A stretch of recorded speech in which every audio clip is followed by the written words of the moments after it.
Salam damai sejahtera dalam Kristus kepada Anda semua dimanapun Anda berada. Mari kita melanjutkan berita tentang Kristus yang al-muhid dan al-wasi menggantikan kebudayaan bagi satu manusia baru. Kita masuk dalam berita yang ke-6, sejarah universal menurut ekonomi Allah, sejarah ilahi di dalam sejarah insani, untuk memenuhi kedambaan hati Allah, untuk memiliki satu manusia baru dalam realitas. Saudara-saudari, ini melanjutkan berita yang kelima, di mana Anda dan saya hari ini, kita adalah satu manusia baru yang telah diciptakan oleh Kristus. Dan manusia baru, ini adalah manusia baru yang telah dicetakkan ke dalam Kristus. Dan di dalam berita ke-6, kalau Anda dan saya adalah manusia baru yang sudah dicetakkan di dalam Kristus, supaya kita bisa memperhidupkan Kristus, maka berarti Anda dan saya masuk ke dalam sejarah ilahi di dalam sejarah insani. Mari kita lihat beberapa bagian di dalamnya. Yang pertama, sejarah di dalam alam semesta, sejarah manusia sebagai cangkang luar, sejarah ilahi seperti inti di dalam cangkang, dinyatakan dalam perjanjian baru.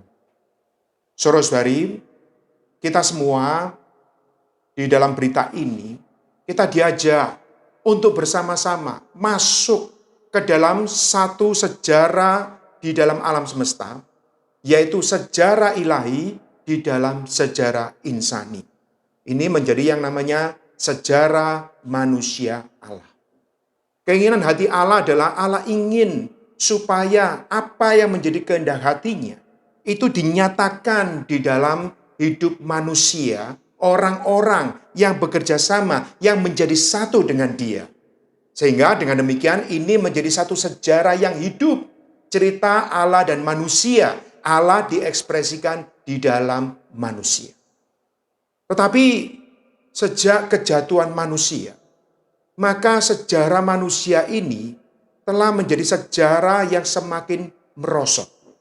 Bukannya menjadi sejarah manusia yang bekerja sama dengan Allah, yang memberikan kesempatan Allah untuk melakukan kehendak hatinya di dalam manusia, tetapi sejarah manusia sejak di dalam kejatuhan telah menyimpang dari kehendak Allah. Mari kita lihat ayat Alkitab di dalam Yoel pasal 1 ayat 4.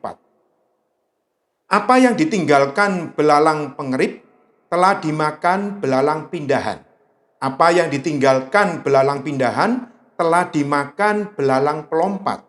Dan apa yang ditinggalkan belalang pelompat telah dimakan belalang pelahap. Di sini kita lihat ada yang namanya belalang, tetapi dibagi di dalam 4 jenis. Belalang pengerit, belalang pindahan, belalang pelompat, belalang pelahap.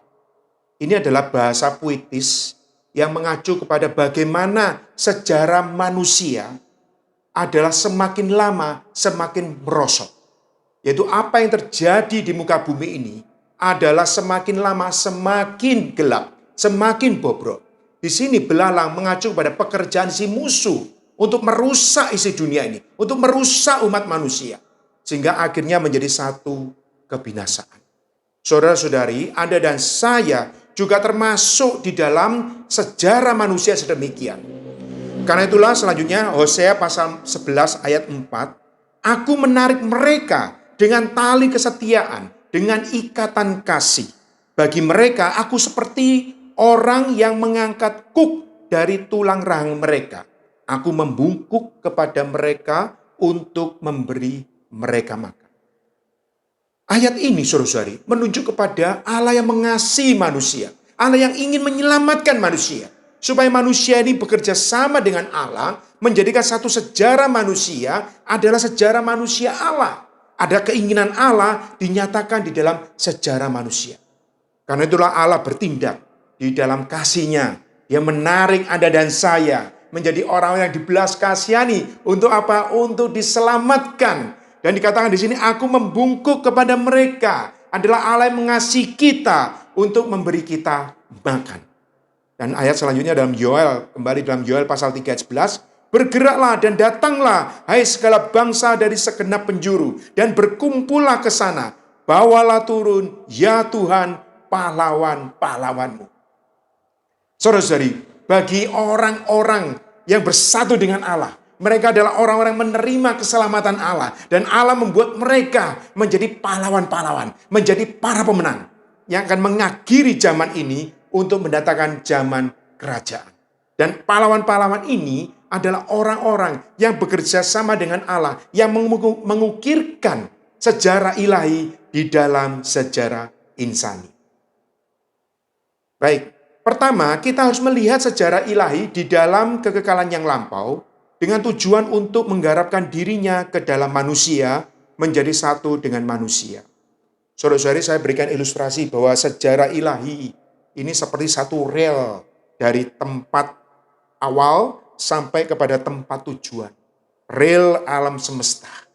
Ini adalah rel yang menunjuk kepada bagaimana Allah di dalam kekekalan yang lampau memiliki satu kehendak, satu kesenangan. Yaitu apa? Untuk mendapatkan putra-putranya. Siapakah mereka? Mereka adalah orang-orang di mana Allah bisa menggarapkan dirinya ke dalam manusia dan menjadi satu dengan mereka. Di dalam Efesus, saudara-saudari, satu pasal ini adalah menunjuk satu berkat rohani Allah Tritunggal kepada kita. Ini yang direncanakan Allah sebelum dunia dijadikan. Di mana Allah Bapa telah memilih, menentukan kita, supaya kita kudus, tak bercacat, supaya kita menjadi putra-putranya. Lalu yang kedua dari Trinitas Ilahi, Allah Putra datang untuk menebus. Dan penebusannya adalah untuk membawa manusia kepada Allah, membawa manusia kepada kehendaknya. Dan yang ketiga dari Trinitas Ilahi, Allah Roh adalah memeteraikan. Ada supaya kita ini dimeteraikan. Adalah kita diresapi oleh hayat ilahinya.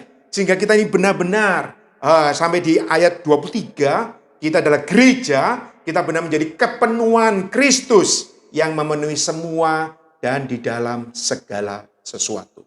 Sejarah Allah di dalam manusia dimulai dengan inkarnasi, penghidupan insani, ketersaliban, kebangkitan, dan kenaikannya. Tadi katakan di dalam Hosea pasal 11 ayat 4, bagaimana Allah bertindak supaya Allah bisa ternyatakan di dalam sejarah insani, maka Allah sendiri yang harus turun, dia menjadi manusia, penghidupan insani, yang membawa Allah kepada manusia, tujuannya membawa manusia kepada Allah. Dan di dalam ketersalipannya, kebangkitannya, dan kenaikannya, supaya dia menjadi roh pemberi hayat untuk masuk ke dalam orang-orang yang percaya dan yang mau menerima dia dan menjadi satu dengan dia. Dan dalam hal ini, gereja sebagai satu manusia baru adalah bagian utama dalam sejarah ilahi, di dalam sejarah insani yang luaran. Pada akhirnya, Kristus datang beserta para pemenangnya untuk mengalahkan antikristus dan pasukannya. Di dalam Yoel pasal 3 ayat 11 yang sudah kita baca, bagaimana hari ini kita di dalam hidup gereja, saudara-saudari, bukan sekedar kita menjadi orang yang beribadah, tapi gereja ini adalah bagian memiliki peranan yang utama di dalam satu manusia baru. Supaya apa? Supaya Kristus suatu saat dia datang untuk mendapatkan para pemenangnya. Mereka adalah orang-orang yang memiliki hidup gereja, yang menikmati Tuhan, yang mengukirkan sejarah ilahi dalam sejarah insani. Dan waktu Kristus datang, dikatakan dalam Yoel pasal 3 ayat 11, ini adalah pahlawan-pahlawan Allah yang akan datang bersama dengan Kristus untuk mengalahkan antikristus dan pasukannya. Maka kita melihat sejarah manusia dunia hari ini akan mengarah kepada antikristus dan pasukannya. Sedangkan sejarah ilahi ini mengacu kepada orang-orang yang diselamatkan dan mereka yang bertumbuh dalam hayat. Mereka terbangun dalam satu manusia baru menjadi tubuh Kristus dan sampai akhirnya menjadi para pemenang yang akan mengalahkan antikristus dan pasukannya dan yang akan menutup zaman ini untuk mendatangkan zaman kerajaan. Haleluya! Inilah sejarah Allah di dalam sejarah insani. Bagian selanjutnya, sejarah Allah dilanjutkan oleh para rasul, terutama Petrus, ministri penjalaan, Paulus, ministri pembangunan, Yohanes, ministri penambalan atau ministri pemulihan. Di dalam Kisah Rasul pasal 2 ayat 14, maka bangkitlah Petrus berdiri dengan ke-11 rasul itu, dan dengan suara nyaring, ia berkata kepada mereka, "Hai kamu orang Yahudi." Dan selanjutnya. Lalu dalam 1 Korintus pasal 12 ayat 13, sebab dalam satu roh kita semua, baik orang Yahudi maupun orang Yunani, baik budak maupun orang merdeka, telah dibaptis menjadi satu tubuh, dan kita semua diberi minum dari satu roh. Di dalam 1 Yohanes pasal 1 ayat 1, apa yang telah ada sejak semula, yang telah kami dengar, yang telah kami lihat dengan mata kami, yang telah kami saksikan, dan yang telah kami raba dengan tangan kami tentang firman hidup, itulah yang kami tuliskan kepada kamu. Dari 3 ayat ini, saudara-saudari, kita melihat Allah memakai Petrus pada hari Pentakosta untuk mendapatkan kaum beriman Yahudi dan mendapatkan Kornelius, kaum beriman bukan Yahudi, bagi eksistensi praktis satu manusia baru. Jadi di sini kita lihat Allah memakai Petrus, rasul yang pertama. Tujuannya adalah untuk mendapatkan orang-orang yang belum percaya, supaya mereka percaya menerima Tuhan, dan mereka bersama-sama menjadi umat tebusan Allah. Dan ini dengan latar belakang baik Yahudi maupun bukan Yahudi, mereka semua yang percaya telah disatukan di dalam satu manusia baru. Namun tidak cukup demikian, Allah selanjutnya memakai Rasul Paulus agar kaum beriman, baik orang Yahudi maupun bukan Yahudi, dapat dibangun menjadi satu tubuh. Jadi mereka sudah dikumpulkan, sudah bersatu, tapi tetap harus terbangun, bertumbuh di dalam hayat, bertumbuh kepada Kristus sebagai sang kepala. Dan mereka perlu ada pengalaman untuk menanggalkan semua latar belakang. Itu bukan lagi Yahudi, Yunani. Ya, dikatakan Kolose pasal 3, tidak ada lagi barbar atau skit, budak atau merdeka, orang bersunat atau tidak bersunat. Tapi semuanya adalah Kristus, ya, di dalam segala sesuatu. Di dalam 1 Korintus pasal 12 ayat 13, kita semua telah diberi minum di dalam satu roh. Ya, dan kita semua, dikatakan di 1 Korintus 12 ayat 13, kita semua telah dibaptis menjadi satu tubuh, dan kita semua diberi minum dari satu roh. Diberi minum menunjuk pada satu kenikmatan, pertumbuhan di dalam hayat. Kita setiap saat disegarkan, sehingga kita bisa menyatakan pembangunan tubuh Kristus ini di dalam satu manusia baru. Saudara-saudari, selanjutnya kita melihat perkembangan di dalam gereja itu juga mengalami kemerosotan. Kemerosotan ini di dalam kitab Kolose kita lihat dengan latar belakang kebudayaan manusia. Maka Allah juga memakai Rasul Yohanes untuk memulihkan kembali kemerosotan gereja-gereja kepada kehendak Allah semula, agar gereja menjadi kaki pelita emas yang menyala terang dan akhirnya rampung dalam Yerusalem baru.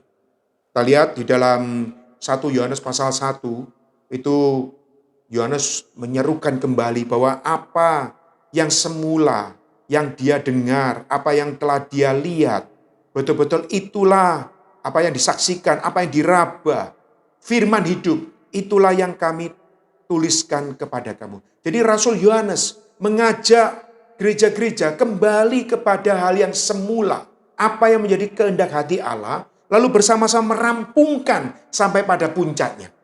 Karena itu dalam kitab Wahyu, gereja itu adalah satu kaki pelita, di mana Kristus itu sebagai imam yang merawat gereja, supaya kaki pelita ini terus bisa menyala terang, yaitu Anda dan saya bisa menikmati Kristus dan menjadi terang dunia. Lalu sampai pada akhirnya kaki pelita ini juga akan rampung di dalam Yerusalem baru.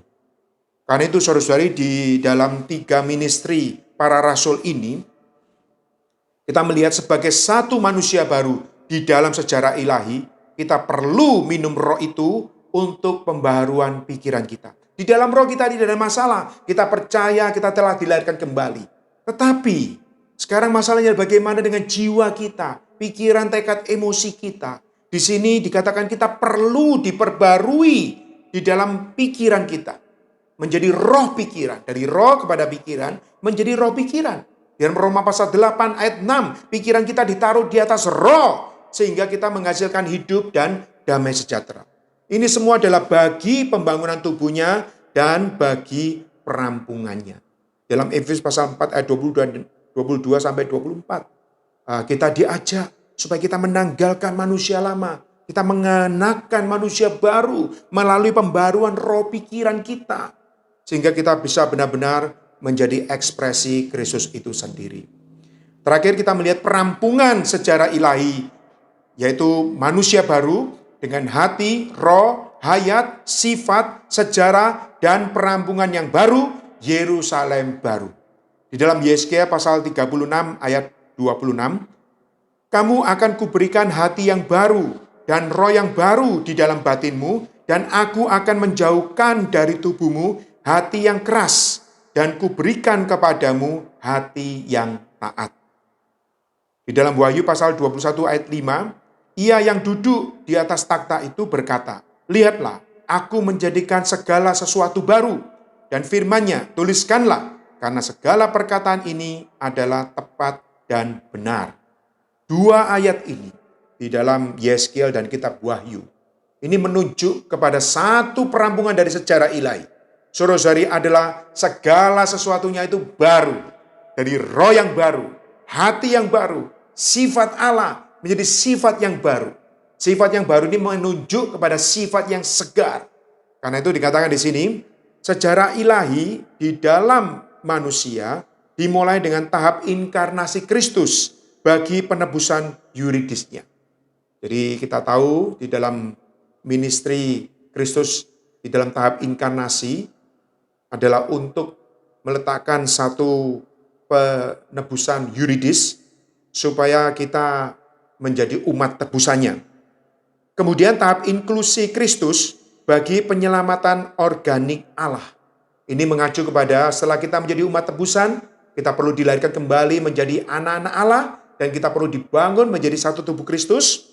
Akhirnya tahap intensifikasi Kristus untuk menghasilkan para pemenang. Ini karena dilatar belakangi kemerosotan gereja-gereja. Maka Anda dan saya perlu mengalami penyelamatan yang diintensifkan dengan roh tujuh ganda, sehingga kita bisa menjadi para pemenangnya untuk merampungkan keselamatan organik Allah ini, yaitu kita dibangun sebagai mempelai perempuan Kristus yang mulia.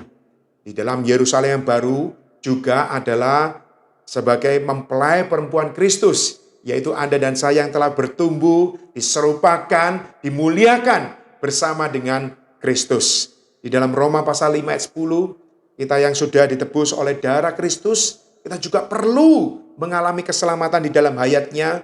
Sampai dalam Wahyu pasal 19 dan Wahyu pasal 22, Anda dan saya menjadi mempelai perempuan Kristus.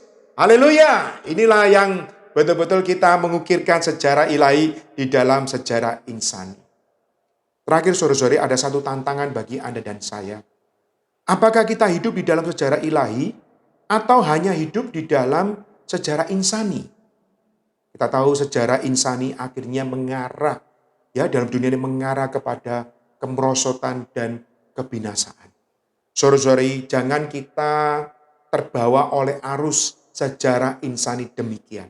Tetapi Anda dan saya perlu hidup di dalam sejarah ilahi yang adalah hidup gereja sebagai sejarah manusia Allah yang memberitakan Injil damai sejahtera dan Injil kerajaan untuk merampungkan zaman ini bagi kerajaannya, bagi mempelai perempuannya, bagi Yerusalem baru. Karena itu saudara-saudari, Anda dan saya perlu meneruskan, memperhidupkan sejarah manusia Allah. Baik-baiklah kita menikmati Kristus, baik-baiklah kita menyalurkan Kristus. Kesempatan di masa pandemi ini, beritakanlah Kristus, beritakanlah firman kepada keluarga, kepada teman kita semua. Supaya mereka juga berbagian di dalam sejarah manusia Allah untuk merampungkan zaman ini, mendatangkan zaman kerajaan sampai rampung dalam Yerusalem baru. Semoga Tuhan merahmati kita semua. Amin.